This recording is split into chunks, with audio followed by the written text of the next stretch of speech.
प्यारे दोस्तों, कैसे हैं? आशा करते हैं कि आप लोग ठीक होंगे, स्वस्थ होंगे और अपना अपना काम कर रहे होंगे। तो चलिए आज हम बायोलॉजी के कुछ टॉपिक को जानने का प्रयास करेंगे, जिसको लेकर कई बार हमारे समाज में कुछ लोगों के द्वारा बारंबार क्वेश्चन पूछ दिया जाता है। अगर हम बोलते हैं कि बायोलॉजी पढ़ते हैं तो पूछता है कि बायोलॉजी में किसका अध्ययन किया जाता है, बायोलॉजी का शाब्दिक अर्थ क्या होता है। तो चलिए आज उसी टॉपिक को जानने का प्रयास करते हैं। आप लोग जैसे हमारे बोर्ड पर लिखे हुए देख रहे होंगे, लिखा है बायोलॉजी। तो बायोलॉजी का अर्थ तो जानेंगे ही, साथ में ये भी जान लेंगे कि बायोलॉजी शब्द का प्रयोग सर्वप्रथम किसने किया था। तो बायोलॉजी शब्द का प्रयोग सर्वप्रथम जो है 1801 ईस्वी में, कब? 1801 ईस्वी में किया गया था। किसके द्वारा? लैमार्क और ट्यूरेनस के द्वारा। लैमार्क और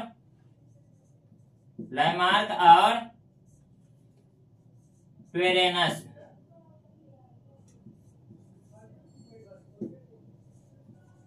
के द्वारा।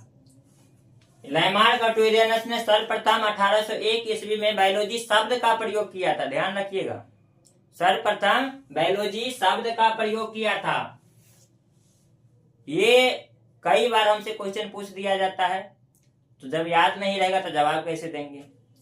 आगे जो है इसका शाब्दिक अर्थ देखेंगे। इसका बायोलॉजी का शाब्दिक अर्थ को देखेंगे। बायोलॉजी का शाब्दिक अर्थ, शाब्दिक अर्थ को देखेंगे।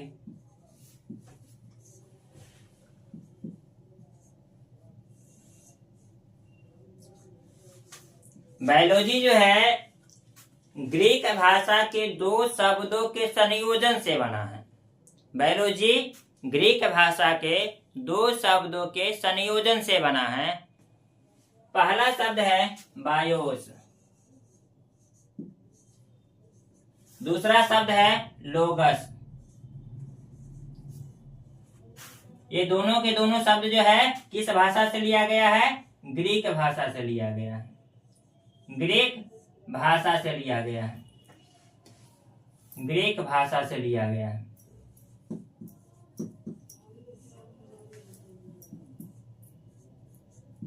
ग्रीक भाषा से लिया गया है। बायोस का मतलब होता है लाइफ। बायोस का मतलब होता है लाइफ। और लोगस का मतलब होता है स्टडी ऑफ।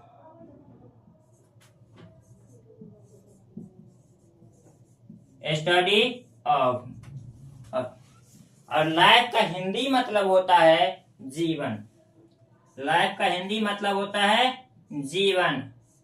और स्टडी आपका हिंदी में होता है मतलब अध्ययन करना। अध्ययन करना। अध्ययन करना। तो इसका शाब्दिक अर्थ अगर जानेंगे तो लिख सकते हैं जीवन का अध्ययन।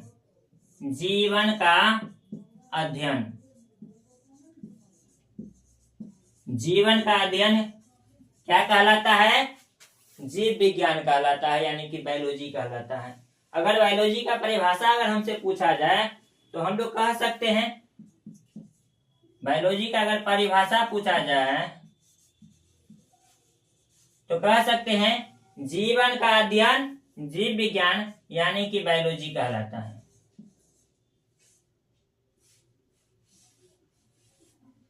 जीव विज्ञान। जीव विज्ञान यानी कि बायोलॉजी कहलाता है। आगे चलकर बायोलॉजी को दो भागों में बांट दिया गया है। तो ये समझ गए ना? इसको मिटाते हैं और उसको भी देखिए लेते हैं। आगे चलकर बायोलॉजी को दो भागों में बांट दिया गया है। कितने भागों में? दो भागों में बांट दिया गया है।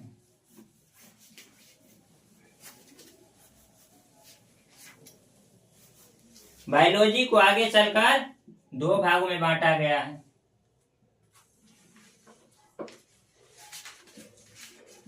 एक भाग जो है जूलॉजी है और दूसरा भाग जो है बॉटनी है। पहला भाग क्या है? जूलॉजी है।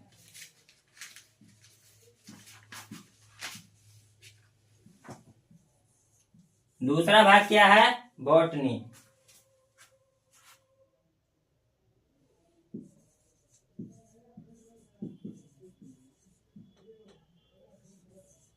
बॉटनी। जूलॉजी को हिंदी में कहते हैं जंतु विज्ञान। जूलॉजी को हिंदी में कहते हैं जंतु विज्ञान।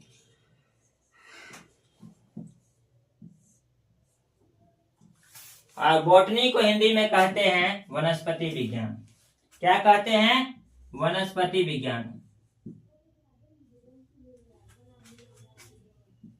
वनस्पति विज्ञान।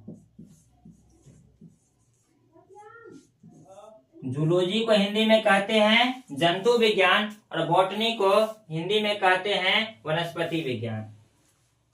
जूलॉजी के अंतर्गत जंतुओं का अध्ययन किया जाता है। जूलॉजी के अंतर्गत जंतुओं का अध्ययन किया जाता है।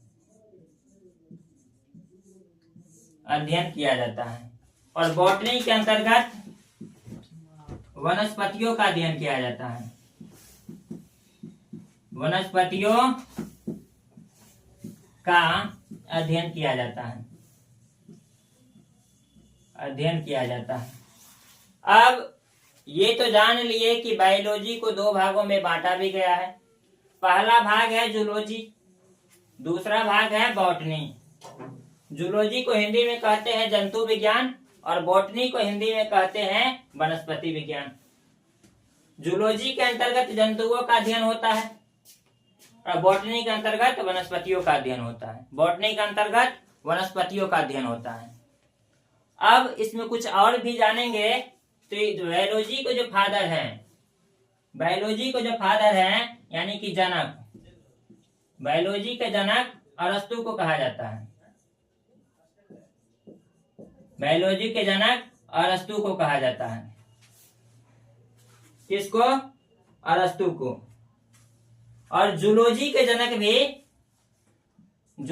जनक को भी अरस्तु है। जूलॉजी के भी जनक अरस्तु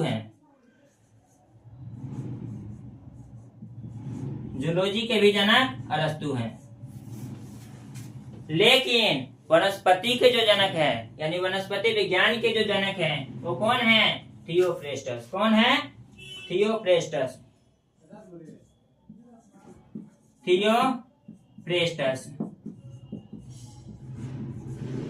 एक बार देख लेते हैं बायोलॉजी को कितने भागों में बांटा गया है? दो भागों में। बायोलॉजी को कितने भागों में बांटा गया है? दो भाग में। पहला भाग जूलॉजी, दूसरा भाग बॉटनी। जूलॉजी को हिंदी में जंतु विज्ञान कहते हैं और बॉटनी को हिंदी में वनस्पति विज्ञान कहते हैं। जूलॉजी के अंतर्गत जंतुओं का अध्ययन होता है और बॉटनी के अंतर्गत वनस्पतियों का अध्ययन होता है। ये तो देख लिए। बायोलॉजी के फादर किसको कहा जाता है? अरस्तु साहब को। बायोलॉजी के फादर अरस्तु को कहा जाता है। जूलॉजी के फादर भी अरस्तु को ही कहा जाता है। लेकिन वनस्पति के जो फादर है यानी वनस्पति विज्ञान का जो फादर है वो थियोफ्रेस्टस को कहा जाता है। ये अरस्तु का ही चेला है। थियोफ्रेस्टस जो है इसी अरस्तु का चेला है, उसको बॉटनी का जनक कहा जाता है। आगे चल करके हम क्लास 10th के साइंस में बायोलॉजी का जो टॉपिक होगा यानी बायोलॉजी सब्जेक्ट है उसको लेसन वाइज रिवीजन कराएंगे यानी कि अध्ययन कराएंगे। और यह जल्द ही इसका भी वीडियो मिलने वाला है। और जब भी जितना बताए हैं ये था बायोलॉजी के परिचय का।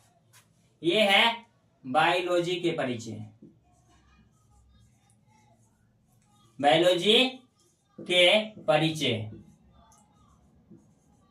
बायोलॉजी के परिचय के बारे में जाने हैं।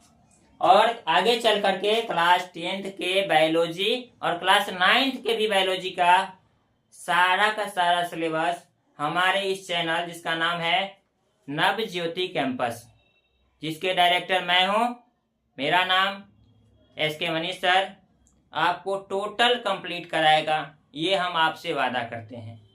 और ये सिलेबस 31 दिसंबर, ये जो बायोलॉजी का जो सिलेबस है वो 31 दिसंबर 2026 को